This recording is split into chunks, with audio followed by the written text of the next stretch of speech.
நேயர்களுக்கு வணக்கம். மக்களவைத் தேர்தல் முடிவுகள் வந்து வெளியாகிட்டு இருக்கு. யார் யார் என்ன தொகுதிகளில் முன்னிலையில் இருக்காங்க, வெற்றி பெற்றிருக்காங்க அப்படிங்கிறத பார்த்துக்கிட்டு இருக்கோம். நம்ம கூட மூத்த பத்திரிகையாளர் அப்துல் முத்தலிஃப் இருக்காங்க. அவங்கள வரவேற்று நிகழ்ச்சிகளை போவோம். வணக்கம் சார். வணக்கம். முடிவுகள் எதிர்பார்த்ததை விட எக்ஸிட் போல்ஸ் எதுவுமே வந்து கரெக்டாக இல்லாத மாதிரியான ஒரு விஷயத்தில் இப்போ முடிவுகள் வந்துகிட்டு இருக்கு. இந்த முடிவுகளை எப்படி பார்க்குறீங்க சார்? எது ஃபஸ்ட்டு தமிழ்நாடு போயிடலாமா இல்லை தமிழ்நாட்டிலேருந்தே பேசுவாங்க? தமிழ்நாடு கிட்டத்தட்ட சொன்ன மாதிரி தான் வந்துருக்குது. எல்லோரும் 38 இது வந்து திமுக கூட்டணி வரும், 2 இதாக வரும்னு சொன்னாங்க. அது கரெக்டாக வந்துருக்குது.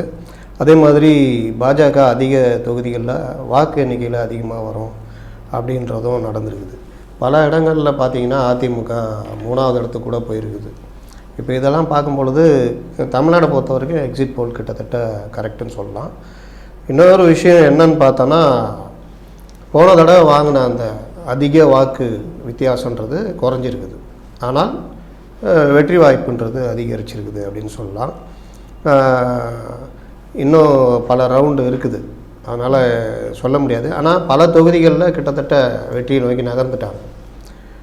தூத்துக்குடி, காஞ்சிபுரம், இந்த சென்னையில் இருக்கிற 2 மத்திய சென்னை, தென் சென்னை, இது எல்லாமே வித்தியாசம் நல்லா போயிடுச்சு. அப்போ அப்படி பார்க்கும்பொழுது கிட்டத்தட்ட உறுதியாகிடுச்சின்னு. சில தொகுதிகள் தான் இது. இதில் சிதம்பரம் வந்து திருமாவளவன் போன தடவை ரொம்ப தடுமாறிக்கிட்டு இருந்தார். இந்த தடவை அந்த பிரச்சனையே இல்லாமல் நல்லா ஒரு லீடிங்கில் போய்கிட்டு இருக்காரு. அதனால் வந்து பல தொகுதிகளில் திமுகவுடைய கூட்டணி, திமுகவுடைய வெற்றி கிட்டத்தட்ட உறுதியாகிடுச்சின்னு சொல்லலாம். சில தொகுதிகள் மட்டும் கொஞ்சம் இழுபறியாக போகும், அது முடிவுகள் கடைசியில் தெரியும். இதில் குறிப்பாக சொல்ல வேண்டியது விருதுநகர். விருதுநகர் பார்த்தா அது நெக்கில் வந்துக்கிட்டு இருக்குது. ஏற்கனவே அவர் மாணிக் தாகூர் நான் இங்கே இருக்க மாட்டேன், வேறு தொகுதி கொடுங்கன்னு கேட்டார். ஆனால் அது நடக்கலை. அதே தொகுதியில் போட்டியிட வச்சாங்க. இவர் விஜய் பிரபாகரன் நல்ல கேண்டிடேட்டு. இன்னொன்று விஜயகாந்துடைய சொந்த ஊர். அவங்க பிரச்சாரமாக வெயிட்டாக போச்சு. போன தடவையும் வந்து கிட்டத்தட்ட ஒரு 1 லட்சத்தி சில்லற வித்தியாசத்தில் தான் ஜெயிச்சிருந்தாங்க. அதனால் ஒரு நல்லதொரு இதில் போய்கிட்டு இருக்கிறாங்க. இது இப்போதைக்கான ஒரு நிலைமை, போக போக பார்ப்போம். இல்லை, பாஜக ஒரு சில இடங்கள் பிடிக்கும் அப்படின்னு கணிக்கப்பட்டுச்சு. நெல்லை, கோயம்புத்தூர்லாம் சொல்லப்பட்டுச்சு. தினமலரில் கூட வந்து 4 தொகுதிகள்னு போடும்போது தேனி, நெல்லை, கோயம்புத்தூர் எல்லாம் சொன்னாங்க. ஆனால் தருமபுரியை தவிர்த்து வேறு எங்கேயும் பாஜக வரல. அதுவும் பாமக தான் லீடிங்கில் இருக்காங்க போது அப்போ பாஜகவுடைய செல்வாக்கு வளர்ந்துருக்கு அப்படின்னு சொன்னாங்க. ஆனால் எங்கேயுமே வரல, முன்னிலையில் கூட வரல. அப்படிங்கும்போது அதை எப்படி எடுத்துக்கிறது? அதாவது செல்வாக்கு வளர்றதுன்றது வேறு, ஆட்சி இது எம்பி சீட்டு வாங்கிறதுன்றது வேறு. எல்லாருமே ஒரு பக்கம் ஓடினாங்க, பாஜக அதிக தொகுதிகளை பிடிக்கும் அப்படின்ற மாதிரிலாம். நான் நேற்று கூட ஒரு இதில் சொல்லியிருந்தேன், ஒரு தொகுதி தான் ஜெயிப்பாங்க, இல்லை அது கூட இருக்காது, ஆனால் வாக்கு சதவீதத்தை கூட்டிக்குவாங்க. அந்த ஒரு தொகுதி கூட தருமபுரியாக தான் இருக்கும். ஏன் தருமபுரி நம்ம சொல்கிறோன்னா, 2014 பார்த்தா கூட்டணி இதே மாதிரி தான் இருந்தது. கிட்டத்தட்ட ஏடிஎம்கே ஒரு பக்கம், டிஎம்கே ஒரு பக்கம், எல்லாம் பிரிஞ்சிருந்தப்போ அங்கே வந்து அன்புமணி ராமதாஸ் ஜெயித்தார். ஒரே ஒரு தொகுதி ஜெயித்தாங்க என்டிஏ கூட்டணியில். அப்படி இருக்கிறதுக்காக தொகுதி ஜெயிச்சாங்க. பொன்னாரம் ஜெயிச்சிருந்தார் அந்த வாட்டி. பொன்னார் ஜெயிச்சிருந்தார். அப்போ அந்த மாதிரி பார்க்கும் பொழுது அப்போ காங்கிரஸ், டிஎம்கே எல்லாமே பிரிஞ்சு இருந்ததுனால அங்கே பொன்னாருக்கான வாய்ப்பு இருந்தது. இந்த சைடில் பார்த்தீங்கன்னா உங்களுக்கு பாமகவே தனிப்பட்ட முறையில் ஒரு பெரிய அளவுக்கு வெற்றியை ரீச் பண்ணியிருந்தாங்க. அந்த அடிப்படையில் வரும்னு சொல்லுது. கன்னியாகுமரி ஏன் வராது அப்படின்னு பார்க்குறோன்னா, எப்போவுமே தேசிய கட்சிகளும் மாநில கட்சி அங்கே பார்த்தீங்கன்னா காங்கிரஸு, சிபிஎம், திமுக 3 பேரும் ஒன்று சேர்ந்தாங்கன்னா நீங்கள் எதிரில் இருக்கிறவங்க இதாகிடுவாங்க. அதே மாதிரி பாஜக, அதிமுக சேர்ந்தால் இந்த வித்தியாசம் உடஞ்சிட்ருக்கும். இப்போ பார்த்தீங்கன்னா கன்னியாகுமரியில் அதிமுக கிட்டத்தட்ட 4வது இடத்துக்கு தள்ளப்பட்டிருக்கு. ஏன்னா அதுக்கு காரணங்கள் பின்னாடி பேசலாம். அதனால் என்னென்னா, பாஜக வந்து இங்கெங்கெல்லாம் ஜெயிக்கும் அப்படின்னு சொன்ன இடங்கள்லாம் வந்து உண்மையிலேயே வாய்ப்பு இல்லாத இடங்கள் தான். தேனியில் போய் எப்படி அங்கே வந்து தங்க தமிழ் செல்வன் ப்ளஸ் திமுக போன தடவையே அது வந்து ஒரு வேறு மாதிரி ஜெயிச்சது தான். அது ஓபிஎஸ்ஸு எல்லாரும் 39 தொகுதிகளுக்கான எஃபர்ட் போடும்போது ஓபிஎஸ் மட்டும் அந்த தொகுதிக்கு மட்டும் எஃபர்ட் போட்டார். அதனால் ஜெயிச்சது காரணம்னு சொல்லலாம். அவங்க 22 சட்டமன்ற தொகுதிக்கும் சேர்த்து தான் எஃபர்ட் போட்டுருந்தாங்க அதிமுக போன தடவை 2019. ஓபிஎஸ் அதை பற்றிலாம் கவலைப்படல, இதை பற்றி மட்டும் கவலைப்பட்டார். அதனால் தேனி. ஆனால் தேனி வந்து நீங்கள் மூர்த்திக்கு, அமைச்சர் மூர்த்திக்கு பொறுப்பு கொடுத்துருந்தாங்க. அவர் இறங்கி ஒர்க் பண்ணார். ப்ளஸ் தேனி இப்போ இருக்கிற சூழ்நிலை சாதகமான அந்த கூட்டணி பலம் எல்லாம் சேர்ந்துருது. டிடிவி வந்து வருவார் அப்படின்றதெல்லாம் வந்து ஆரம்பத்துலேருந்து நாங்கள் சொல்லியிருந்தோம். அவர் வந்து கிட்டத்தட்ட 3வது இடம் வரதுக்கு தான் வாய்ப்பு இருக்குது அப்படின்னு, கிட்டத்தட்ட அந்த மாதிரி தான் போகுது. நெல்லை இவருக்கு வாய்ப்பு இருக்குது அப்படின்ற நிலமையில தான் அந்த பண விவகாரம் வந்து அந்த விவகாரத்தை திருப்பிடுச்சு. கல்ல ஆரம்பிக்கும் போது அவர் லீடிங்கில் தான் ஆரம்பிச்சார். அது எப்போவுமே அது இதுங்க, மோடி பின்தங்கினார், அப்புறம் முன்னேறலையா, அந்த ரவுண்ட்ஸ்லாம் கணக்கிலே சேர்க்க முடியாது. சில இடங்கள் வந்து இவங்க ஜாஸ்தி இருக்கிற இடத்துல ரவுண்ட்ஸ் கூடும் குறையும், அதெல்லாம் இதாகும். இதில் குறிப்பிட்டு சொல்ல வேண்டிய சில காமெடியான விஷயங்கள் அப்படின்னு பார்த்தா, நெல்லை வேட்பாளரே இல்லை அவருக்கா.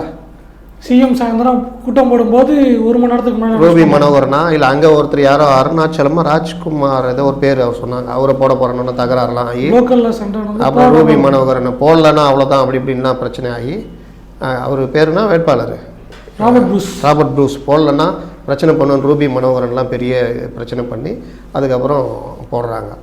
மயிலாடுதுறை எடுத்துட்டிங்கன்னா வேட்பாளரே கிடையாது, ஆளே இல்லாமல் சென்னையிலேருந்து இவங்களை கூட்டு சுதாவை கூட்டு போய் அங்கே போட்டாங்க. ஆரணியில் இவருக்கு விஷ்ணு பிரசாத் சீட்டு இல்லைன்னொன்னே அவர் அடித்து பிடிச்சி போய் கடலூரில் நின்னார்.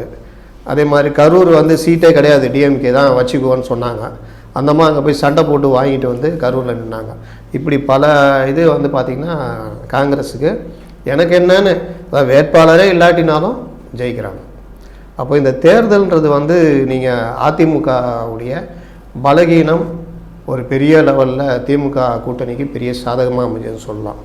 எப்படின்னா, நீங்கள் கிரிக்கெட் ஆடும்போது பார்த்தீங்கன்னா ஒரு பால் ஆடுற பேட்ஸ்மேன் வந்து கரெக்டாக ஆடி இருந்தாருன்னா பிரச்சனை இல்லை, அவர் ஒரு குழப்பத்தில் ஆடினார்னா அவுட் ஆகிடுவார். அதான் அந்த பாலை கட் பண்ணலாமா, தூக்கி அடிக்கலாமா, இல்லை லெக் சைடு ஆஃப் சைடு போகிற பால் லெக் சைடு அடிக்கணும்னு ஏதோ ஒரு முடிவில் பண்ணார்னா அது தூக்கியும் கேட்ச் ஆகிடும். கிட்டத்தட்ட எடப்பாடி அந்த மாதிரி நிலமையில தான் இருந்தார். திமுகவை எதிர்க்கணுமா இல்லை மோடி எதிர்க்கணுமா அப்படின்றது. நீங்கள் அவர் இந்த சிறுபான்மை மக்களுடைய வாக்குகள் அப்படியே 90% இல்லை 100% திமுக விழுந்திருக்குன்றது தான் யதார்த்தம். இந்த மாதிரி விஷயங்களை நீங்கள் நம்பிக்கை தர்ற விதமாக கடுமையான மோடி எதிர்ப்பு அப்படின்னு எடப்பாடி பழனிசாமி கொண்டு போகிறதுல அவருக்கு ஏகப்பட்ட தயக்கம். ப்ளஸ்ஸு 2026 எலெக்ஷன் பார்ப்போமா இல்லை இந்த எலெக்ஷன் பார்ப்போமா, அதுலேயும் அவங்களுக்கு தயக்கம். இப்போ அதிமுக வந்து சிறுபான்மையின வாக்கு குறி வச்சு நாங்கள் வெளியே வந்தோம், சிறுபான்மையினர் நாடுக்காக பாஜக கூட்டணி வெளியே வந்தோங்கிற முடிவை எடுத்தாங்க. ஆனால் அவங்களோட நிலைப்பாடு சரியாக இல்லை அப்படிங்கிற விஷயத்தை பார்க்க முடியும். ஏன்னா பாஜகவே அவங்க எதிர்க்கலை, அதிகமாக எதிர்க்கலை. மோடி வேண்டுமா வேணாமாங்கிற தேர்தலில் மோடி எதிர்ப்பை காட்டல. இன்னொன்று திமுக மேலே அப்படிங்கிற இடத்துல வந்து இது வந்து ஒரு மாநில தேர்தலுங்கிற மாதிரியான ஒரு ப்ரொஜெக்ஷனில் கொண்டு போனதும் அதிமுகவுடைய செட்பேக்கு காரணம் எடுத்துக்கலாமா? அதாவது அது ஒரு பாட்டு கரெக்டு. என்னென்னா 3 வருஷம் ஆளுகிற கட்சி திமுக. இங்கே வாக்கு பார்த்தீங்கன்னா திமுக தான். திமுக குறி வச்சு அடித்தா அதிமுக ஜெயிக்கும், திமுக எதிர்ப்பு வாக்குகளை அதிமுக கையகப்படுத்தலான்னு. ஆனால் இங்கே என்ன பிரச்சனை அப்படின்னா, திமுகவுடைய எதிர்ப்பு வாக்குகளை அறுவடை செய்ததா அப்படின்னு பார்த்தா அங்கே தான் பிரச்சனை. நீங்கள் இப்போ எலக்ட்ரல் பாண்டு எடுத்துக்கங்க, வேறு பல முன்னணி பிரச்சனைகள் எடுத்துக்கங்க. ஏடிஎம்கே அதை பிரச்சாரத்திலலாம் பெருசாக கொண்டு வரவே இல்லை. டிஎம்கேக்கு எதிராக போராட வேண்டிய பல விஷயங்களில் எனக்கு என்னன்னு இருந்தாங்க. ஒற்றுமை, ஏடிஎம்கேவோட ஒற்றுமை இல்லை அப்படின்னு ஒரு பிரச்சாரம் போகுது. அதை இல்லை, ஒற்றுமையாக தான் இருக்கிறோம் அப்படின்றது கொண்டு போகல. இவங்க கோல் எல்லாம் 2026 நோக்கி தான் இருந்தது தவிர இந்த எலெக்ஷனில் நம்ம நல்லா பண்ணோம் அப்படின்றது இல்லை. ஏன் இதை சொல்ல வரேன்னா, ஆரம்பத்தில் டிஎம்கேவுடைய கூட்டணி கட்சிகளுக்கு ஒதுக்கின தொகுதிகள் இருக்குல்ல, ஏகப்பட்ட பிரச்சனை வந்தது. அப்புறம் தான் அந்த பிரச்சனைலாம் வந்து தொகுதி ஒதுக்கிறது, இப்போது எங்கள் சின்னத்தில் தான் போட்டிடுவேன்னு சொன்னது, இந்த மாதிரி பிரச்சனைலாம் வந்தப்போ இந்த கூட்டணி தொகுதிகளில் உள்ள இடங்களில் குறி வச்சு ஏடிஎம்கே கரெக்டான வேட்பாளரை போட்டு இருந்தால் நீங்கள் ஜெயிக்கிறதுக்கான அடிக்கிறதுக்கான வாய்ப்பு இருந்திருக்கும். ஆனால் அந்த வேலை எதுவுமே செய்யலை. உதாரணம் சொல்லணும்னா, ராமநாதபுரம் அன்வர் ராஜா நல்ல வேட்பாளர், அவருக்கு சீட்டை கொடுக்கல, கொண்டு போய் ஜெயபெருமாள்னு யாரோ. ஏன்னா அங்கேயே என்ன பிரச்சனைனா, அந்த மாவட்ட செயலாளர் அன்வர் ராஜா வரக்கூடாதுன்னு நினைக்கிறார், அவர் நவாஸ் கனிக்கு ஃப்ரெண்டு. இப்படிலாம் போகும்பொழுது அந்த இடத்துல ஏடிஎம்கே பலகீனமாகுது. திண்டுக்கல் வந்து 3-3 2 பேரும் ஜெயிச்சிருந்த தொகுதி, அதிமுக வலுவாக இருக்கிற தொகுதி, அங்கே வந்து எஸ்டிபிஐ கொடுக்குறாங்க.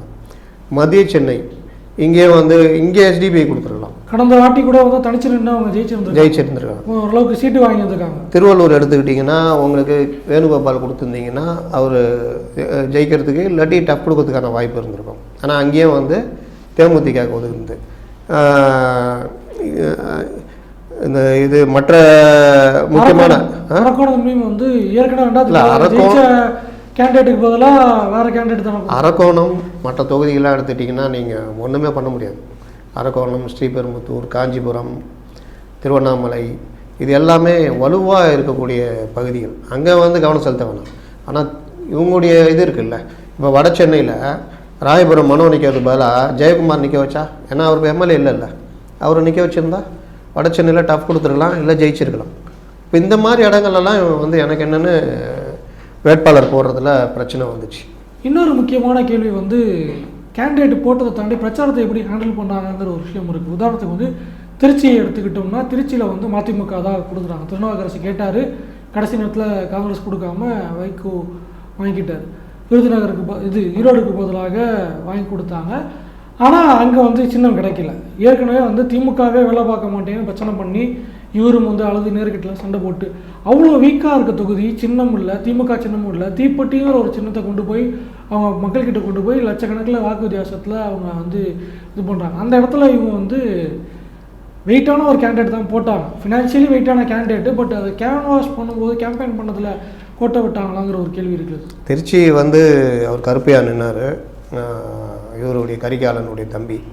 அப்போ அந்த இடத்துல பார்த்தீங்கன்னா நல்ல வேட்பாளர் இன்னும் கொஞ்சம் போட்டு கூட பலமாக பிரச்சாரத்தை கொண்டு போயிடலாம்.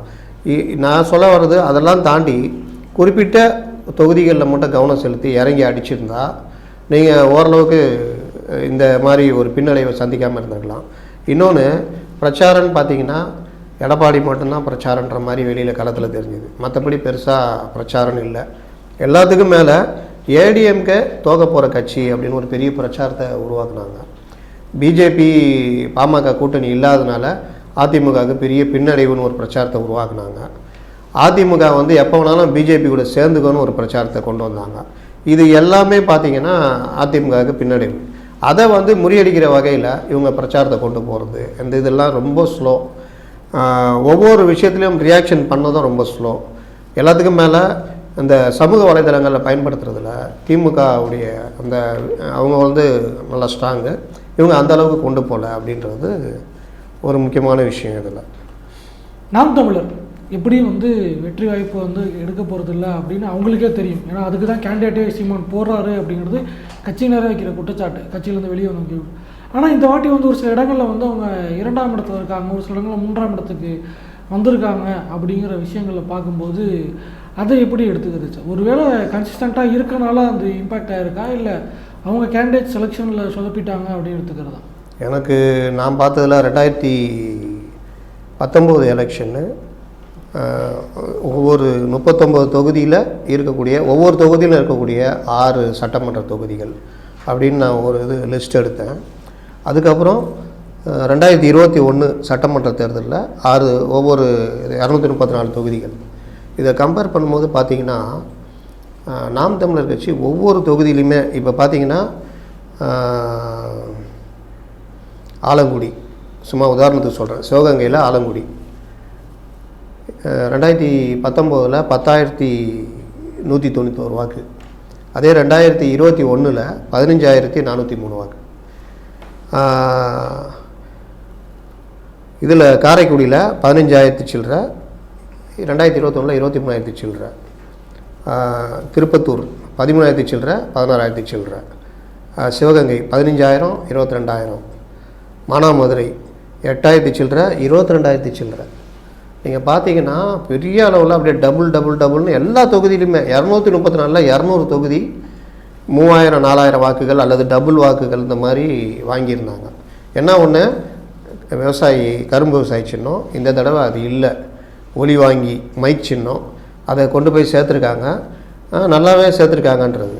ஆனால் இதில் நம்ம பார்க்க வேண்டிய விஷயம் என்னென்னா, திமுக கூட்டணிக்கும் திமுகவுக்கும் நம்ம ஒரு எச்சரிக்கையாக சொல்ல வேண்டிய விஷயம் என்னென்னா, திமுக எதிர்ப்பு வாக்குகள் நீங்கள் 2019 எலெக்ஷன் எடுத்துகிட்டு இப்போ இருக்கிற இதை எடுத்துட்டிங்கன்னா அந்த வாக்கு வித்தியாசம் பார்த்திங்கன்னா குறைஞ்சிருக்குது. ரெண்டாவது, உங்களுக்கு மக்கள் வந்து வாக்களிக்கணுன்ற அந்த எதிர்த்து வாக்களிக்கணுன்ற கோபம் இருக்குல்ல, அந்த இதை வந்து பிஜேபிக்கும் நாம் தமிழர் கட்சிக்கும் பிரித்து கொடுத்துருக்காங்க. அதான் இளம் வாக்காளர்கள், புது வாக்காளர்கள், ஃபஸ்ட் டைம் ஓட்டர்ஸு, இவங்க எல்லாமே பிஜேபி நாம் தமிழர் இப்படி ஸ்ப்ளிட்டாக இருக்குது. இது வந்து திமுகவுக்கு சாதகமாக அமைஞ்சிருக்குது. திமுகவுடைய வெற்றி எப்போவுமே எப்படின்னா, ஒன்று கூட்டணி பலம், ரெண்டாவது இந்த தடவை இந்த இது வந்து ஸ்ப்ளிட்டாக இருக்குது. பொதுவாக அதிமுக அப்படின்றது ஒரு பெரிய கட்சி, ஜெயலலிதா இருந்த வரைக்கும் 2021 மிகப்பெரிய இது. ஆனால் இந்த தடவை இது மாறும். பாஜக அண்ணாமலை வந்து கொஞ்சம் ஸ்பீடப் பண்ணியிருக்காரு. யங்ஸ்டர்ஸ் மத்தியில், ஃபஸ்ட் டைம் ஓட்டர்ஸ் மத்தியில், மாற்றம் வேணும்னு நினைக்கிறவங்க மத்தியில் பாஜகவும், அதாவது அண்ணாமலை ப்ளஸ்ஸு நாம் தமிழர் கட்சியும் போய் சேர்ந்துருக்கு. இது திமுக எதிர்ப்பு வாக்குகள் அதிமுகவுக்கு போகாமல் இவங்களுக்கு போகும் அப்படின்றது எல்லாருமே சொல்லிட்டு வந்தது. அது வந்து கிட்டத்தட்ட நடந்திருக்குன்னு தான் சொல்லலாம். பல இடங்களில் பார்த்திங்கன்னா பிஜேபி செகண்ட் வர்றாங்க, அதிமுக 4வது இடத்துக்கு கூட போகிறாங்க, சில இடங்களில் 3வது இடத்துக்கு வர்றாங்க. அப்போ பார்த்திங்கன்னா வாக்கு சதவீதத்தை பாஜக உயர்த்துகிறது. இன்னும் ஒரு 2-3 நாள் பொறுத்து இன்னும் கொஞ்சம் டீப்பாக போகும்போது பிஜேபி மட்டும் எவ்வளோ, பாமக எவ்வளோன்றதெல்லாம் கொஞ்சம் தெரிய வரும். அப்போ பார்க்கும் பொழுது நீங்கள் பாஜக எந்த அளவுக்கு தன்னுடைய வாக்கை அதிகரிச்சிருக்காங்க அப்படின்னா என்ன அர்த்தம்? திமுக எதிர்ப்பு வாக்குகள் இந்த தடவை அதிமுகவுக்கு இல்லை, பாஜகவுக்கும் நாம் தமிழருக்கும் பிரிஞ்சிருக்கு அப்படின்னு. அந்த வகையில் பார்க்கும் பொழுது நாம் தமிழர் கட்சி 1 ஸ்டெப் ஃபார்வர்ட், அடுத்த கட்டத்தை நோக்கி நகர்ந்துருக்காங்க. பாஜகவுடைய வாக்கு வங்கி தேர்தல் ஆணையத்துடைய அந்த இணையதளத்தில் இருக்க கணக்குப்படி, இப்போதைக்கு அந்த கணக்குப்படி பார்க்கும்போது சுமார் 10 விழுக்காடு வந்து பாஜக தனித்து தொற்றுருக்கு அப்படிங்கிற ஒரு விஷயத்தை பார்க்க முடியுது. இன்னமும் வந்து ஃபைனல் நம்பர்ஸ் வந்துடல, இட்ஸ் டூ இயர்லி தான். இருந்தாலும் வந்து பாஜக வந்து இரட்டை இலக்கத்தை தொடாது. அவங்க வந்து நோட்டாக்கு கீழே 3 வந்தாங்க, அதிகபட்சம் 6 போவாங்க, 8 தாண்ட முடியாது அப்படின்னு பேசிகிட்டு இருந்த இடத்துல இப்போவே வந்து ஒரு 10 தொட்டிருக்காங்க. அப்படிங்கும்போது தமிழ்நாட்டில் பாஜக வளர்ந்துக்கிட்டு இருக்கு அப்படிங்கிற ஒரு விஷயம் வந்து சொல்லப்படுறத இந்த நம்பர்ஸ் வந்து ப்ரூவ் பண்ணதை எடுத்துக்கலாம். அதில் சந்தேகமே வேணாம். ஏன்னா நீங்கள் 2.62 2021 அந்த சட்டமன்ற தேர்தலுடைய வாக்கு சதவீதம் பார்த்தா மக்கள் நீதி மையம் 2.62, பாஜகவும் 2.62. அப்போது 2.62லேருந்து நீங்கள் இந்த ஸ்பீடு நீங்கள் பார்த்தீங்கன்னா இன்னும் வரல, 10-12 கூட்டணியில் வரும்னு வச்சிங்கன்னா, தனிப்பட்ட முறையில் 10 தொட்டாங்கன்னா, அது இறுதி இதில் தொட்டாங்கன்னா, நானும் என்னுடைய கணிப்பு கூட அதுதான் 10% தொடுவாங்க அப்படின்னு. என்றைக்கு அந்த பர்சன்டேஜை உயர்த்திக்குவாங்க, சீட்டு கிடைக்காது அப்படின்றதான் என்னுடைய அசஸ்மெண்ட்டு. இன்னும் சௌமியா வந்துக்கிட்டு இருக்கிறாங்க, அதனால் ஒரு சீட்டு அப்படின்றது அது பாமகவுடைய இதுன்னு சொல்லிக்கலாம். அப்படி பார்க்கும் பொழுது பாஜக வந்து கிட்டத்தட்ட தன்னுடைய நிலையை அடுத்த ஒரு கட்டத்தை நோக்கி நகர்த்தி இருக்கிறார்கள் அப்படின்றது தான். இது அதிமுகவுக்கு மட்டும் விடப்பட்ட சவால் இல்லை, திமுகவுக்கும் விடப்படுகின்ற சவால் அப்படின்னு தான் இதை பார்க்கணும். இன்னொரு விஷயம் வந்து இந்த முடிவுகளில் வந்து திமுக 38 கிட்டத்தட்ட வந்துட்டாங்க, 39, 38, 40 தொகுதிகள் அப்படின்னு இருக்கு. இப்போ கடந்த முறை அவங்க வெற்றி பெற்றாங்க. அதுக்கு முன்னாடி வந்து இதே மாதிரி அதிமுக 37 ஜெயித்தாங்க, 2004 இவங்க 40 ஜெயித்தாங்க. அப்படிங்கும்போது இதை ஒரு மாநில அரசுக்கான, மாநில ஆட்சிக்கான ஒரு மக்களுடைய நம்பிக்கையுடைய பெற்றிருக்காங்க, அதுக்கான அங்கீகாரம் அப்படின்னு பார்க்குற ஒரு பார்வை இருக்குல்ல, அதை பற்றின உங்களுடைய கருத்து என்ன? அப்படி பார்க்கவே முடியாது. ஏன்னா திமுக கூட்டணி பலத்தில் தான் திமுக வந்து ஜெயிக்கிறாங்க. ஒன்று. ரெண்டாவது, இப்போ பாஜகவுக்கு நான் சொன்னேன்ல இந்த வாக்குகள் பிரிஞ்சிருக்குன்னு, பாஜக பக்கம் போயிருக்குது, நாம் தமிழர் கட்சி பக்கம் போயிருக்குது, ஸ்ப்ளிட்டாக இருக்குது இந்த வாக்குகள். திமுக எதிர்ப்பு வாக்குகள்ன்றது ஸ்ப்ளிட்டாக இருக்குது. இவங்க அதிமுக தன்னுடைய எதிர்க்கட்சி வேலையை செய்யவில்லை. கடந்த 3 வருஷத்தில் 2021 அப்புறமே எடுத்துக்கிட்டிங்கன்னா, அவர் அடிக்கடி அண்ணாமலை சொல்லுவார்ல, நாங்கள் தான் எதிர்க்கட்சி வேலையை பார்க்குறோன்னு. தெரிஞ்சோ தெரியாமலோ அவங்க போராட்டம் எதுவுமே பண்ணல. ஆனால் சமூக வலைதளங்கள்லையும் மற்ற விஷயங்கள்லாம் பார்த்திங்கன்னா ஒரு பெரிய திமுக எதிர்ப்பு, ஆட்சிக்கான எதிர்ப்பான ஒரு இது மாதிரி அண்ணாமலை ஒரு பிம்பத்தை கட்டமைத்து விட்டார். சேம் அதே தான் சீமான். ஆனால் இந்த பக்கம் பார்த்திங்கன்னா அதிமுக இவங்க அந்த ஓபிஎஸ் இரட்டை தலைமை, ஒற்றை தலைமை, இதிலேருந்து அவங்க வெளியில் வரதுக்கு 2 வருஷம் ஆகிடுச்சு. 2 வருஷம் முடிஞ்சு கடைசி 1 வருஷம்தான் ஒற்றை தலைமை, பொதுச் செயலாளர்னு வந்து தலையை நிமிர்றாங்க. தலையை நிமிரும் போது பார்த்தா நான் எதிர்கட்சி இல்லை, நாங்கள் தான் எதிர்கட்சின்னு பாஜக நிற்கிது. அப்போ இல்லை நாங்கள் தான் எதிர்கட்சின்னு இவங்க சில இது பண்ணுறாங்க. ஆனால் நீங்கள் பார்த்தீங்கன்னா டிஎம்கே கவர்மெண்ட்டுக்கு எதிராக ஏகப்பட்ட பிரச்சனைகள் இருக்குது. ஆனால் எதையாவது கையில் எடுத்து மாநிலம் தழுவிய ஒரு போராட்டம், ஸ்தம்பிக்க வைக்கிற ஒரு போராட்டமோ எதிர்க்கட்சியாக அதிமுக செயல்பட்டுச்சான்னு பார்த்தா செயல்படவில்லை. அப்போ செயல்படாத அதிமுகவுக்கு மக்கள் எப்படி அங்கீகாரம் கொடுப்பாங்க? இது ஒரு பார்ட்டு. இந்த மாதிரி எல்லா பலகீனமும் வச்சுக்கிட்டு இருக்கிற அதிமுக ப்ளஸ்ஸு அடுத்த கட்டத்தை நோக்கி நகர்ற பாஜக, நாம் தமிழர் கட்சி, இது எல்லாத்துடைய அந்த ஓட்டு ஸ்பிளிட்டு தான் திமுகவுக்கு ஒரு பெரிய வாய்ப்பாக அமைஞ்சிருக்கு, திமுக கூட்டணிக்கு வெற்றி வாய்ப்பாக அமைஞ்சிருக்கு அப்படின்னு சொல்லலாம். இதை திமுக கூட்டணியும் பெரிய பலமாக நாங்கள் ஜெயிச்சிட்டோம் அப்படின்னு நினைக்கிறதுன்றது சரியாக இருக்காது. ஏன்னா அடுத்து வர்றது 2026 எலெக்ஷனு. அந்த எலெக்ஷனில் பார்த்திங்கன்னா விஜய் அடுத்து வரப்போகிறாரு. விஜய் வர்றது இன்னும் ஸ்பிளிட்டு அதிகமாகும். இதில் திமுக எதிர்ப்பு வாக்குகள் போகிறது மட்டும் இல்லை, திமுகவில் இருக்கிற வாக்குகளை விஜய் கட்சி ஆரம்பித்து கொண்டு போனால் அதில் ஸ்பிளிட் ஆகிறதுக்கு வாய்ப்பு இருக்குது. அப்போது இப்போ தமிழ்நாட்டில் இந்த தேர்தலில் பார்த்திங்கன்னா ஜனங்க கொடுத்துருக்க இந்த வாக்கு பார்த்திங்கன்னா பிரித்து கொடுத்துருக்காங்க, ஒரு மாதிரி குழப்பமாக கொடுத்துருக்காங்க. லாஸ்ட்டில் ஃபஸ்ட்டுன்னு சொல்லுவாங்கல்ல, அதாவது சிங்கிள் லார்ஜஸ்ட் பார்ட்டி கூட சொல்ல முடியாது, ஒரு கூட்டணி சிங்கிள் லார்ஜஸ்ட் அலையன்ஸ் தான் இன்றைக்கி ஜெயிச்சிருக்காங்க. அப்படி தான் பார்க்கணும். அப்போது சிங்கிள் லார்ஜஸ்ட் அலையன்ஸு எல்லாம் ஒன்றா இருக்கிறதுனால ஜெயிக்கிறாங்க, பிரிஞ்சாங்கன்னா இன்னும் கஷ்டம். அதனால் ஒரு மாதிரி குழப்பமான வாக்குகளில் ஸ்பிளிட் ஆனதில் இவங்க வந்திருக்காங்க. தமிழ்நாடு அளவில் ஓரளவுக்கு பேசிட்டோம். தேசிய அளவில் கிட்டத்தட்ட 292 240 அப்படிங்கிற ரேஷியோஸ் இருந்துக்கிட்டு இருக்குது. பாஜக தனிச்சு ஆட்சி அமைக்க முடியாத ஒரு நிலைமையில் தான் இருந்துகிட்டு இருக்காங்க, சிங்கிள் மெஜாரிட்டி கிடைக்கல, கூட்டணி நம்பி தான் இருக்காங்க. அப்படிங்கும்போது இந்த முடிவுகளை தேசிய அளவில் முடிவுகளை எப்படி பார்க்குறீங்க? அதாவது போன தடவை நீங்கள் பார்த்தீங்கன்னா இதில் எக்ஸிட் போலில் போன தடவை 287, 300, 286 இந்த மாதிரி கொடுத்துருந்தாங்க. ஆனால் அவங்களே 303, கூட்டணி 353 வந்தாங்க என்டிஏ. இந்த தடவை 350க்கு மேலே, கிட்டத்தட்ட 350க்கு மேலே எல்லாருமே கொடுத்துருந்தாங்க. ஆனால் நிலமை பார்த்தீங்கன்னா 295. இதில் பிஜேபி எவ்வளோன்றது இனிமேல் தான் தெரியும். அப்போது இதில் பார்த்தீங்கன்னா ஒரு விஷயம் கிளியர் கட்டாக தெளிவாக இருக்குது. என்னென்னா பிஜேபி வீழ்த்தப்படாத கட்சி அல்ல அப்படின்றது. நேற்று கூட ஒரு இதில் பேசும்போது சொல்லியிருந்தேன். காங்கிரஸு 1952 ஃபஸ்ட் எலெக்ஷனு 52லேருந்து 77 வரைக்கும் கிட்டத்தட்ட 28 வருஷம் அசைக்க முடியாத கட்சியாக இருந்தது. நீங்கள் எங்கேயுமே தொட முடியல.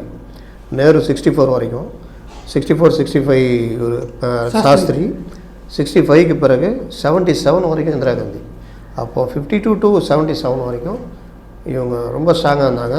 இவங்களுக்கு எதிர்க்க கட்சியே இல்லை அப்படின்னு. மாநில லெவலில் 67 டிஎம்கே, 57 சிபிஎம் ஒருங்கிணைந்த இந்திய கம்யூனிஸ்ட் கட்சி, இதில் கேரளாவில், பஞ்சாபில் ஒரு கட்சி இது பண்ணுறாங்க.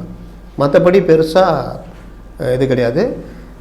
71 பெங்காலில் கூட்டணி அரசு வருது, ஜோதிபாசெல்லாம் துணை முதல்வராக இருக்கார். அந்த மாதிரி தான் நிலமை.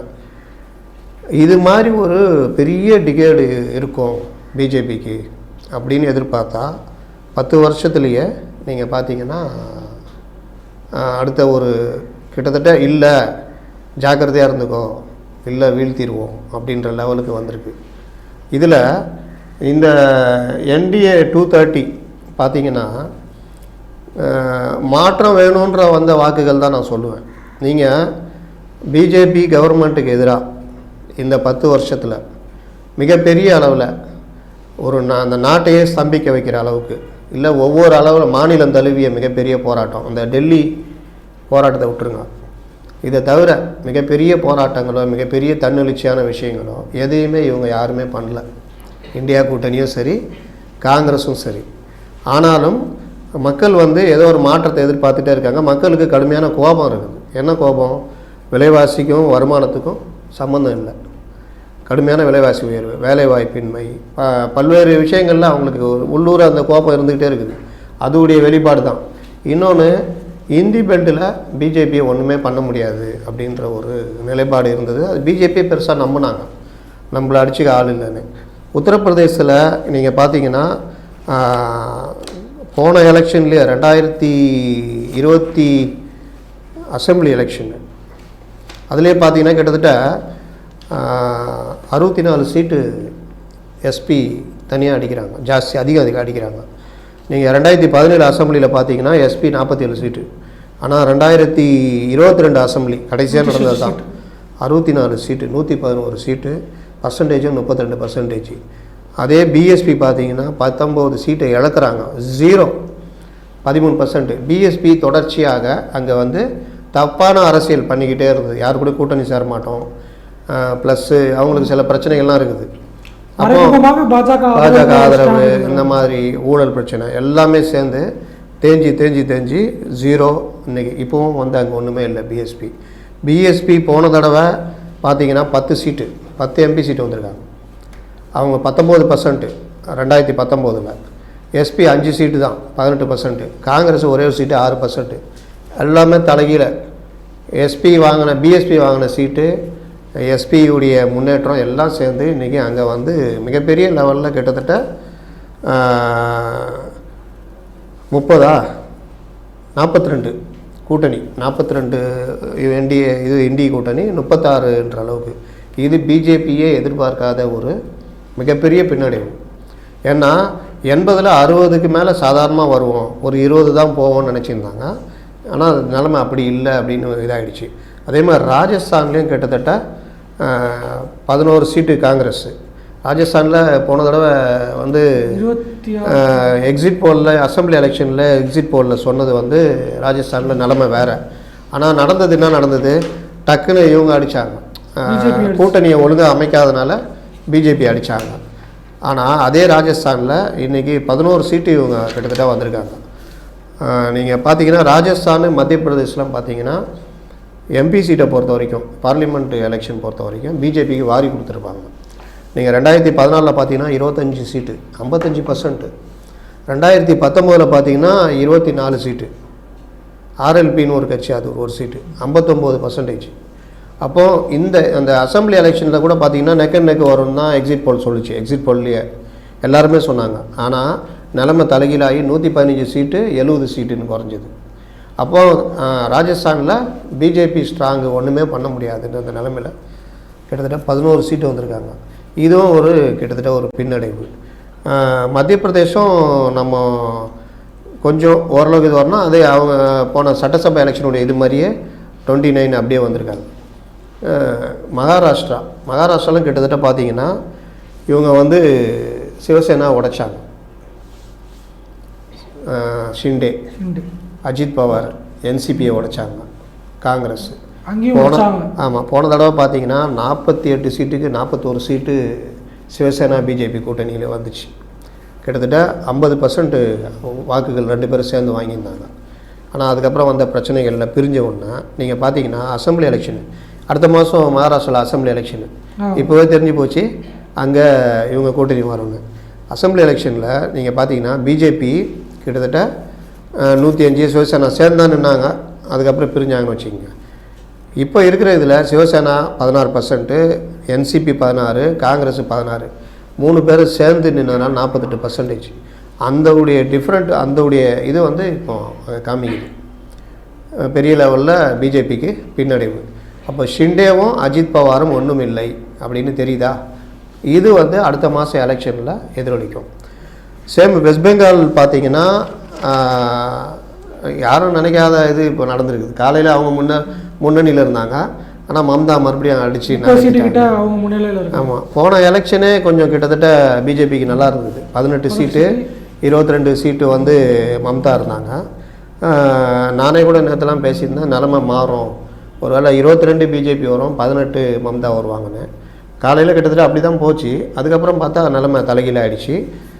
நீங்கள் எலெக்ஷன் இப்போ 2021 அசம்பிளி எலெக்ஷன் பார்த்தீங்கன்னா கிட்டத்தட்ட 213 சீட்டு, 2 சீட்டு எக்ஸ்ட்ரா வந்தாங்க, பெரிய மெஜாரிட்டி 48%. சேம் அதே முடிவை தான் இந்த தடவை கொடுத்துருக்காங்க. ஒடிசாவில் கிட்டத்தட்ட பிஜேபி வந்துட்டாங்க. ஒடிசா வந்து அவங்களுக்கு பெரிய பெரிய சிக்கலாக மாறிடுச்சு. அதனால தான் இந்த தடவை ஒடிசாவில் வந்து அவங்க பிரச்சாரம் கூட வேறு மாதிரி எப்போவுமே ஒடிசா என்ன பண்ணுவார்னா அவர் பாலுக்கும் காவல் பூனைக்கும் தோழன்ற மாதிரி இருப்பார். இந்த தடவை அது பிரச்சனை ஆச்சு. அதோடைய விளைவு தான் ஒடிசாவில் அவங்க அனுபவிச்சாங்கன்னு சொல்லலாம்.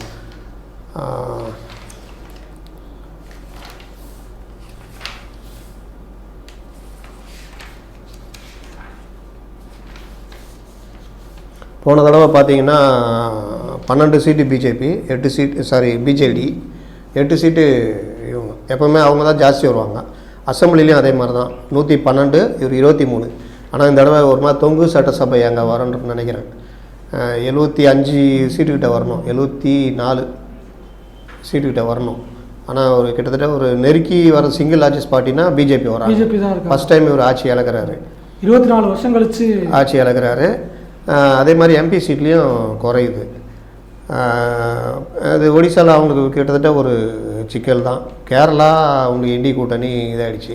இப்போ இந்த மாதிரி இவங்களுக்கு இந்தி பெல்ட்டில் பெருசாக வரக்கூடிய பீகாரில் நிலமை தலைகீழாகவும் நினச்சோம். ஆனால் கொஞ்சம் பரவாயில்ல, பிஜேபிக்கு சாதகமாக அது போயிருக்குது. ஆர்ஜேடி கொஞ்சம் வரும்னு பார்த்தோம், ஆர்ஜேடி காங்கிரஸ் சேர்ந்து, ஆனால் அது குறைஞ்சிடுச்சு. நம்பிக்கை இல்லாத இடங்கள்லாம் வந்திருக்குது, நம்பிக்கை இருக்கிற இடங்கள்லாம் வரலை. ஆனாலும் 296ன்றது வந்து மெஜாரிட்டி பிரச்சனை இல்லை. ஆனாலும் என்ன பிரச்சனை வரும்னா, முன்ன மாதிரி எனக்கு என்னென்னு எதிர்கட்சிகள் இல்லாத ஒரு இது வர முடியாது. காங்கிரஸ் கிட்டத்தட்ட ட்ரிபிள் டிஜிட்டை தொடர்றதுக்கான வாய்ப்பு இருக்குது. எதிர்கட்சிக்கு போனதில் எதிர்கட்சியே கிடைக்கல. அவ இருக்கா, எதிர்கட்சி தலைவர் கூட இல்லாத ஒரு நிலைமை தான் இருந்தது. இந்த தடவை கொஞ்சம் அதை தாண்டி போகிறாங்க. இதெல்லாம் வரும்பொழுது என்ன ஆகும்னா, இதுதான் ஒரு என்ன கேட்டால் அகில இந்திய லெவலில் ஒரு சரியான முடிவுன்னுவேன். ஏன்னா அதீத பவர் உள்ள ஒரு ஆளுங்கட்சியும் பவரே இல்லாத எதிர்கட்சிகள் ஒன்றுமே இல்லாமல் இருக்கிறதும் நாட்டுக்கு நல்லதில்லை. இப்போது ஓரளவுக்கு நீங்கள் உங்களுக்கு வேண்டியது என்ன, இவ்வளோ மெஜாரிட்டி அது கிடைக்குது. எதிர்கட்சிகளுக்கு வேண்டியது என்ன, அதுக்கு ஈக்குவலான இது. இப்போ பார்லிமெண்ட்டு பார்த்தீங்கன்னா 297, 228 அப்படின்னா ஈக்குவலாக இருக்கிற ஒரு இது இருக்கும். நிதிஷ்குமார் என்கிற ஒரு அது அவர் வந்து நீங்கள் எதுலேயுமே கணக்கில் சேர்க்க முடியாது. அவருடைய வரலாறு எடுத்து பார்த்தீங்கன்னா, எப்போல்லாம் அவருக்கு தேவை இருக்குதோ அப்போல்லாம் அவர் கட்சி மாறுவார். அவர் முதலமைச்சராகவே இருப்பார், அவர் இல்லை மத்திய அமைச்சராக இருப்பார். பீகாருடைய அந்த பிராந்திய மொழிகளில் வர அவர் என்ன மாறினாலும் அவருக்கான அந்த சக்ஸஸ் இருந்துட்டு. அவருடைய பேரே பீகார் வந்து பல்டி மாமா தான். நேற்றும் போயிட்டு வந்து மோடியை பார்த்துட்டு வந்துட்டார். முடிவு வந்துச்சு. அவர் எல்லாம் இங்கே அங்கே போயிட்டு முதல்ல அவர் வந்து இதில் இருப்பார். அவருடைய வரலாறு திரும்பி பார்த்தா எல்லா டைம்லேயும் அவர் பவரில் இருப்பார். ஆட்சி மாறிக்கிட்டே கட்சி மாறிக்கிட்டே இருப்பார். அது அவர் ப்ளஸ்ஸு 2 கலைஞருக்கு சமமான சந்திரபாபு நாயுடு, இவங்க 2 பேர் கையில் இப்போ மோடி மாட்டிக்கிட்டு இருக்காரு. ஏன்னா 2 பேருமே ஓரளவுக்கு எம்பிக்களை வச்சுக்கிட்டு இருக்கிறாங்க. இப்போ கிட்டத்தட்ட பல விஷயங்களில் நிதிஷ்குமாரையும் சந்திரபாபு நாயுடையும் நம்ப வேண்டிய நிலைமைக்கு இன்றைக்கி பிஜேபி தள்ளப்பட்டிருக்குன்னு சொல்லலாம். ஒருவேளை 272 வரல பிஜேபி அப்படின்னா இவங்க 2 பேரில் யாராவது நம்பி தான் ஆகணும். அப்போது இவங்களுடைய இது வந்து நீங்கள் கொஞ்சம் வந்தாலே ஆடுவாங்க. இந்த மாதிரி மெஜாரிட்டியெல்லாம் நம்புகிற மாதிரி இருந்தால் என்ன ஆட்டம்னு பார்த்துக்குங்க.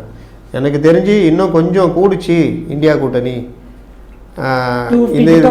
இந்த இது இறங்குச்சுன்னா, நிதிஷ் எனக்கு பிரதமர் பதவி தந்தீங்கன்னா நான் வந்து இந்தியா கூட்டணி வந்துடுறேன்னுவார். சந்திரபாபு நாயுடு சேர்த்து இழுத்துட்டு வந்துடுவார்.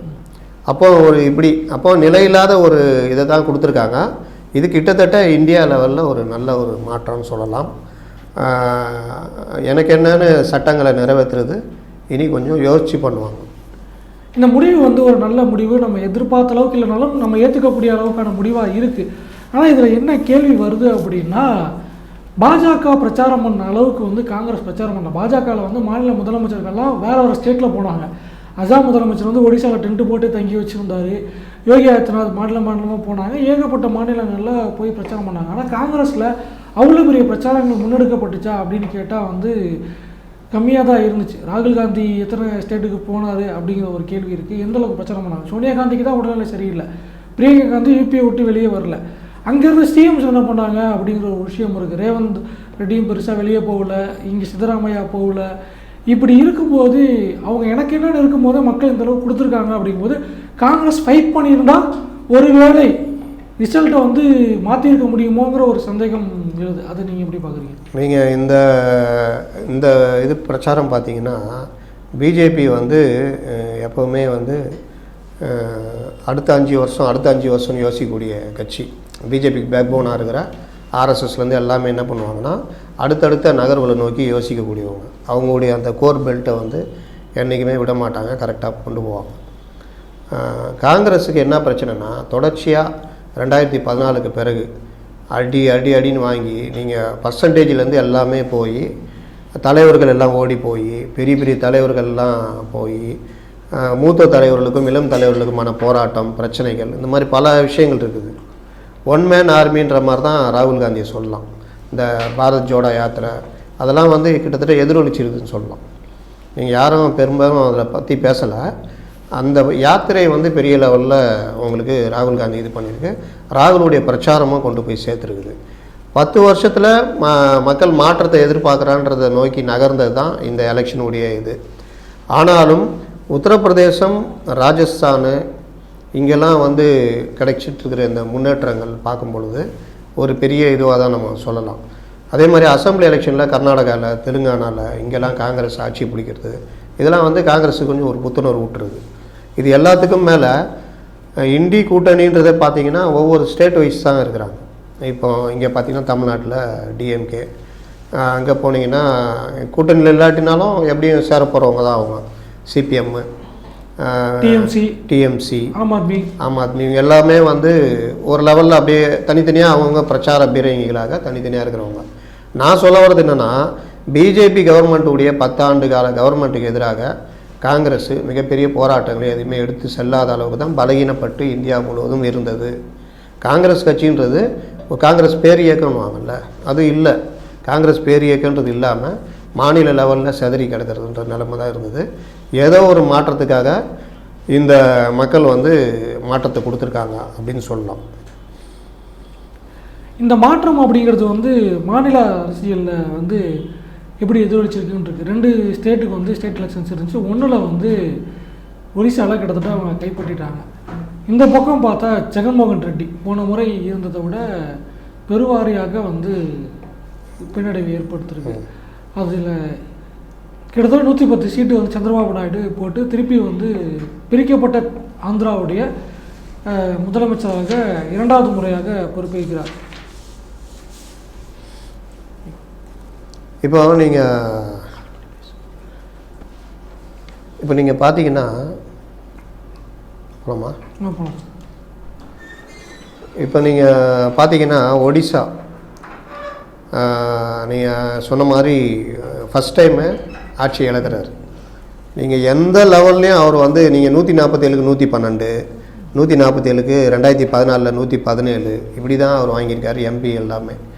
இந்த தடவை அவங்கள வந்து அந்த மக்கள் வந்து ஒரு மாற்றத்தை உருவாக்கணும்னு முடிவு பண்ணி தான், அப்போவும் பெருசாக இது இல்லை, அவங்களுக்கு கிடைச்ச மாதிரி கிடைக்கல, ஆனாலும் ஆட்சி அமைக்கக்கூடிய அளவுக்கு ஒரு பெரிய தனி மெஜாரிட்டியை, அதாவது சிங்கிள் ஆர்ச்சஸ் பார்ட்டின்ற மாதிரி பிஜேபி கொடுத்துருக்காங்க. இது ஒரு பெரிய மாற்றம். ஆந்திரா வந்து நீங்கள் பிஜேபிக்கு அங்கே ஒன்றும் கிடையாது. ஆனால் பவன் கல்யாணும் சந்திரபாபு நாயுடும் சேர்ந்தால் ஜெயிக்கலாம்ன்ற நிலைமை போன தடவை இருந்துச்சு. போன தடவை பார்த்தீங்கன்னா கிட்டத்தட்ட அவங்க 3 சீட்டு வந்திருந்தாங்க அந்த பார்லிமெண்ட்டில். பவன் கல்யாண் இது தெலுங்கு தேசம் பார்ட்டி, பவன் கல்யாண் கட்சி 1% இல்லை, அவங்க கொஞ்சம் பர்சன்டேஜ் நல்லா, ஒரு அசம்பிளியில் ஒரு சீட்டும் 5.6% வாக்குகளும் வாங்கியிருந்தாங்க. அப்போ அது வந்து ஒரு பெரிய இதுவாக பார்க்கப்பட்டது. அப்போது டிடிபி 39%, இவங்களுடைய 5.6%, பிஜேபியுடைய 1%, இது எல்லாம் சேரும்பொழுது ப்ளஸ் 5 வருஷம் ஆட்சியில் ரொம்ப கடுமையான அதிருப்தி ஒய்எஸ்ஆர் மேலே. கண்டிப்பாக இந்த தடவை மாற்றம் வரும்னு எல்லாரும் எதிர்பார்த்தது. அங்கே வந்து கிட்டத்தட்ட அவர் சகோதரியே வெளியில் போய் காங்கிரஸில் சேர்ந்து காங்கிரஸ் தலைவர் ஆகிற அளவுக்கு போச்சு. அதனால் மீண்டும் சந்திரபாபு நாயுடு வந்திருக்காரு. இல்லை, சந்திரபாபு நாயுடோட அரசியல் எந்த அளவுக்கு இருந்துச்சு அப்படின்னு தெரியும். ஆனால் காங்கிரஸ் வந்து அவ்வளோ பெரிய முன்னெடுப்படுத்தாங்க. ஷர்மிளாவை கொண்டு வந்தாங்க, சிஎம் கேண்டிடேட் அனௌன்ஸ் பண்ணாங்க, எல்லாம் பண்ணி ஒரு சீட்டு கூட அவங்க லீடிங்கில் பெருசாக ஆரம்பிக்கும் போது வரல. இப்பவும் பெருசாக அவங்க கையில் எடுப்பாங்களா அப்படிங்கிற விஷயமும் தெரியல. ஸோ காங்கிரஸ் வந்து ஆந்திராவை வந்து ராஜசேகருக்கு அப்புறம் வந்து அப்படியே கைவிட்டுட்டாங்க, இல்லை மக்கள் வந்து காங்கிரஸை கைவிட்டாங்கன்னு தான். காங்கிரஸ் ஒன்றும் இல்லை அப்படின்ற நிலைமையில தான் ராஜசேகர் ரெட்டி வந்து காங்கிரஸை யாத்ரா போய் தூக்கி நிறுத்தினார். அதே இவர் வந்து 2வது தடவையும் ஜெயிக்கிறார். ஜெயிச்ச அந்த வருஷமே தான் அவர் இறந்து போகிறார். இவங்க கரெக்டாக பண்ணியிருந்தால் ஜெகன்மோகன் ரெட்டியை முதலமைச்சர் ஆக்கியிருக்கணும். ஆனால் இவங்க ஆக்கலை. ஜெகன்மோகன் ரெட்டியை வெளியே துரத்திட்டு இவங்க காங்கிரஸ் கவர்மெண்ட்டை தொடர்றாங்க. எந்த காங்கிரஸ் கவர்மெண்ட்டு? ஜெகன்மோகன் ரெட்டியுடைய அப்பா கஷ்டப்பட்டு கொண்டு வந்த அந்த சீட்டு இவங்க ஒன்றும் அங்கே பெருசாக இது பண்ணல. தனிப்பட்ட முறையில் ராஜசேகர் ரெட்டி கிடைச்ச விஷயங்கள். அப்போது அந்த இதுவே காங்கிரஸுக்கு அப்போவே கதை முடிஞ்சதுன்ற. அதான் காங்கிரஸ் ஏன் அழியுது அப்படின்னு பார்த்தீங்கன்னா, ஒவ்வொரு மாநிலத்திலுமே இந்த மாதிரி ராஜஸ்தான் எடுத்துக்கங்க, மத்திய பிரதேசம் எடுத்துக்கங்க, அங்கெல்லாம் விஜயராஜ் சிந்தியா அவங்கெல்லாம் இருந்ததெல்லாம் இப்போ எல்லாருமே பிஜேபியில் இருக்காங்க. இங்கேயே சச்சின் பைலட் வெளியில் போக வேண்டியது. ஏதோ அவர் இழுத்து பிடிச்சி மட்டும் இல்லை, அவரும் வந்து வேணாம் நம்ம அந்த முடிவு எடுக்க வேணான்றதுனால கெலாட்டுக்கிட்ட சண்டை போட்டுக்கிட்டு இருக்காரு. இந்த மாதிரி பல மாநிலங்களில் காங்கிரஸ் வந்து எனக்கு என்னன்னு பண்ணுறது ஆந்திராவிலேயும் நடந்தது. ஜெகன்மோகன் ரெட்டியை தூக்கி உள்ளே வைக்கிற ஏற்பாடெல்லாம் பண்ணாங்க. கிட்டத்தட்ட 1.5 வருஷம் உள்ளே இருந்தார். சொத்து முடக்கம், இடி வழக்குகள்னு. அப்போ அதுக்கப்புறம் ஜெகன்மோகன் ரெட்டி கட்சி தொடங்கி பெரிய லெவலில் வந்தோடனே நீங்கள் ஒன்றும் இல்லாமல் போனீங்க. அங்கே சந்திரபாபு நாயுடு அப்படியே நிறுத்திக்கிட்டாரு. காங்கிரஸ் காங்கிரஸ் வாக்குகள் எல்லாமே ஒய்எஸ்ஆர் காங்கிரஸாக மாறிவிட்டது. நீங்கள் கடந்த தேர்தலில் பார்த்தீங்கன்னா 1.2% காங்கிரஸ் சீட்டே கிடையாது. லாஸ்ட் அசம்பிளி எலெக்ஷன் 2019 நீங்கள் பார்லிமெண்ட் எலெக்ஷனில் 1.3 சீட்டு கிடையாது. நீங்கள் எங்கே இருக்கீங்க? அங்கே சந்திரபாபு நாயுடு அவருடைய இடத்த தக்க வச்சுக்கிறாரு, போராடுறாரு. அவர் கிட்டத்தட்ட 23 சீட்டு இருந்தது. கடுமையான அவமானங்கள்லாம் சந்தித்தார். அவர் சட்டசபையில் அவரை கடுமையாக அவமானம்லாம் படுத்தினாங்க. ஆனால் அவர் கொஞ்சம் கொஞ்சமாக நகர்ந்து சந்திரபாபு நாயுடு நடத்தின அந்த பேரணி இதிலெல்லாம் திரண்ட மக்கள்லாம் நம்ம பார்க்கலாம் ஆந்திராவில். அது எல்லாமே பார்க்கும் பொழுது கிட்டத்தட்ட ஆட்சி மாற்றத்தை மக்கள் விரும்புகிறாங்க அப்படின்னு. ஷர்மிளா என்ன தான் அவங்க தெலுங்கானா அங்கெல்லாம் போராட்டம் நடத்திட்டு இங்கே வந்து பண்ணாலும் அது பெருசாக சந்திரபாபு நாயுடுக்கு ஆதரவாக தான் போய் முடிஞ்சதே தவிர ஒய்எஸ்ஆர் காங்கிரஸுடைய எதிர்ப்பு அறுவடை பண்ணது சந்திரபாபு நாயுடு அறுவடை பண்ணிக்கிட்டாரு. நான் தான் சொல்கிறேன், அவர் 2 கலைஞருக்கு சமானம்னு. அவர் கரெக்டாக பவன் கல்யாணம் பிடிச்சி போட்டு பிஜேபி கூடயும் ஒரு லிங்க் எடுத்துக்கிட்டு பண்ணிட்டார். ஏன்னா அவர் வழக்குகள் பல விஷயங்கள் இருக்குது. இப்போ பிஜேபி கூட்டணினா அந்த வழக்குகள்லாம் இனி ஒன்றும் இருக்காது அப்படின்றது தான். டெல்லியில் வந்து கெஜ்ரிவாலோட அரெஸ்ட் அது வந்து பிஜேபிக்கு வந்து ஒரு செட்பேக்காக இருக்கும். 7 வாஷ் அவுட் ஆவாங்க அப்படின்னு எதிர்பார்க்கப்பட்டுச்சு. அவர் வந்து தேர்தலுக்கு முன்னாடி வெளியே வர மாட்டார்னு எதிர்பார்க்கறதுல அவர் வந்து பெயிலை அப்பீல் பண்ணல, பரவாயில்ல அப்படின்னு சொல்லிட்டு சுப்ரீம் கோர்ட் பெயில் கொடுத்துச்சு. அதையும் அந்த பெயிலை எடுத்துகிட்டு வெளியே வந்தார். 2ஆம் தேதி தான் இப்போ திருப்பி போயிருக்காரு. இந்த இடத்துல வந்து பிஜேபி வழக்கம் போல் போன வாட்டி வாங்கின மாதிரி அந்த 77ஐயும் ஸ்வீப் பண்ணி கையில் எடுத்திருக்காங்க. அப்போது கெஜ்ரிவாலோடைய ஃபேக்ட்ரி அங்கே வேலை செய்யலையா? கெஜ்ரிவால் கிட்டத்தட்ட நீங்கள் பேபியன் சோஷலிஸ்ட்டுன்னு சொல்லுவாங்க. எப்படின்னா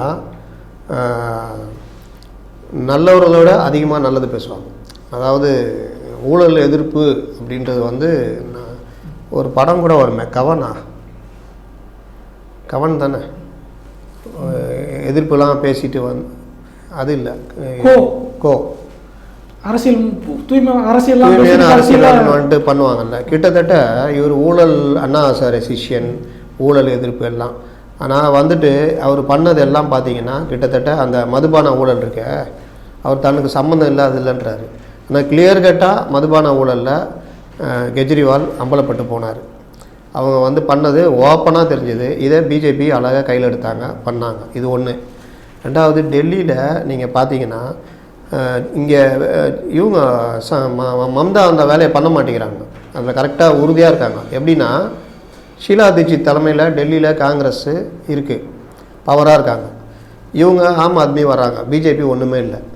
ஒரு கட்டத்துக்கு மேலே பிஜேபியை எதிர்க்கிறன்ற பேரில் ஆம் ஆத்மி காங்கிரஸ் இவங்க எல்லாம் இது பண்ணும் பொழுது காங்கிரஸ் ஒன்றும் இல்லாமல் போகுது. ஆட்சியில் இருந்த காங்கிரஸ் ஒன்றுமில்லாமல் போகுது. ஆம் ஆத்மி பெருசாக வர்றாங்க. பிஜேபி வெர்சஸ் ஆம் ஆத்மின்னு வருது.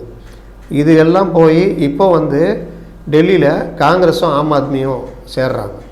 அப்போ சேரும் பொழுதே பொது எதிரின்னு ஒரே எதிரி யாராகிறா? பிஜேபி வந்துடுறாங்க. அப்படி வரும்பொழுது அது பிஜேபியுடைய வளர்ச்சி அப்படின்னு ரஜினி சொன்னார்ல, 7 பேர் சேர்ந்து கிட்டத்தட்ட அந்த நிலைமைக்கு நகரவே கூடாது. நகர்ந்தால் அந்த கட்சி இருக்காது. இதை தான் மம்தா ரொம்ப உஷாராக வெஸ்ட் பெங்காலில் பண்ணிக்கிட்டு இருக்கிறாங்க. என்ன பண்ணுறாங்கன்னா காங்கிரஸை சிபிஎம்மை தன்னோட சேர்த்துக்க மாட்டேங்கிறாங்க. சேர்த்து கொண்டால் பிஜேபி தான் பொது எதிரின்றது ஆகிடும். அந்த இடத்துல மம்தாவும் எல்லாரும் ஒன்றா போய் ஒன்றும் இல்லாமல் போகிறதுக்கான வேலைகள் நடக்கும். அதனால் வந்து அந்த வேலையை காங்கிரஸும் ஆம் ஆத்மியும் டெல்லியில் பண்ணாங்க. பிஜேபி தான் பொது எதிரின்ற மாதிரி ஆச்சு. இது ஒன்று. ரெண்டாவது, மதுபான ஊழல் மேட்டரில் பெரிய அளவில் கெஜ்ரிவாலுக்கு எதிராக டிஃபேம் பண்ணுற வேலை நடந்தது. அதுவுடைய விளைவு உங்களுக்கு கிட்டத்தட்ட அவருக்கு பேர் கெட்டு போச்சு. இல்லை, அவர் வெளியே வந்த அடுத்த நாள்லேயே வந்து அந்த சுவாதி அவங்க டெல்லி உமன்ஸ் கமிஷன் சேர்மனாக வந்த அந்த ஒரு பிரச்சனையும் வேறு வெடிச்சிச்சு. இல்லை, அதுவும் தேர்தல் ஒரு இம்பாக்ட். அது ஒன்று, அந்த எம்பியை தாக்குனது, அந்த மாதிரி பல விஷயங்கள் வந்து உங்களுக்கு ட்ராபேக்கு. இன்னொன்று, ஆம் ஆத்மிக்கு ஒன்றும் இல்லை, ஆம் ஆத்மியின் தடவை தோல்வியை தழுவும் அப்படின்ற நிலைமை தான் நோக்கி போயிருந்தது. பிஜேபி அதுக்கு ஏற்ற வேலையெல்லாம் பண்ணிகிட்டு இருந்தாங்க. காங்கிரஸும் ஆம் ஆத்மியும் சேர்ந்ததுனால மாற்றம் வரும்னு எல்லாருமே எதிர்பார்த்தோம். ஒரு 4 சீட்டு அவங்களுக்கு, 3 சீட்டு இவங்களுக்குன்னு. அதெல்லாம் கூட இல்லை, மொத்தமாக காலின்ற லெவலில் நாங்கள் கடுமையான தண்ணீர் பஞ்சம், எலக்ட்ரிசிட்டி ப்ராப்ளம், பல பிரச்சனைகள் இருக்குது. அவங்க சென்ட்ரல் கவர்மெண்ட்டும் தொல்லை கொடுக்குறாங்க. ஏன்னா அங்கே அது ஒரு மாதிரியான தானே, யூனியன் கவர்மெண்ட்டு தானே. அந்த தொல்லையெல்லாம் வந்து ஸ்டேட் கவர்மெண்ட்டு தொல்லையாகவே மக்கள் எடுத்துக்கிறதுக்கும் வாய்ப்பு இருக்குது. அப்போ இந்த மாதிரி விஷயங்கள் எல்லாம் வந்து பெரிய சங்கடமும் இருக்குது. ப்ளஸ் ஊழலில் மாட்டினது, எல்லாரும் எதிர்பார்த்தது நீங்கள் ஊழலுக்கு எதிரான பெரிய தலைவருங்க. ஆனால் மதுபான ஊழல்ன்றது ஒரு மிகப்பெரிய இது, ஒரு கொள்கையை உருவாக்கி கவர்மெண்ட்டுக்கு பெரிய லாஸை உருவாக்கி அந்த அந்த தெலுங்கானாவில் இருக்கிற அந்த பிஎஸ்ஆர் அவங்களுடைய பொண்ணுக்கான நிறுவனத்துக்காக திருத்தினது, இன்னொரு ஒரு மதுபான கம்பெனிக்காக சட்டத்தை மாற்றினது, அதில் பணம் வாங்கினதெல்லாம் கிளியர் கட்டாக தெரிஞ்சுது. இவர் சொல்லிக்கலாம் எனக்கு சம்மந்தம் இல்லைன்னு, ஆனால் இவர் வீட்டில் கூட்டம் நடந்ததை நிரூபிச்சிருக்காங்க. அந்த பணம் வந்து கோவாவில் செலவழிக்கப்பட்டது நிரூபிக்கப்பட்டது. அப்போ இந்த மாதிரி விஷயங்கள்லாம் மக்கள் எப்படி பார்ப்பாங்கன்னா, அண்ணா ஹசாரேவுடைய சிஷ்யன் ஊழலுக்கு எதிரான வந்துட்டு இப்படி வந்துட்டீங்களேன்றதான் பார்ப்பாங்க.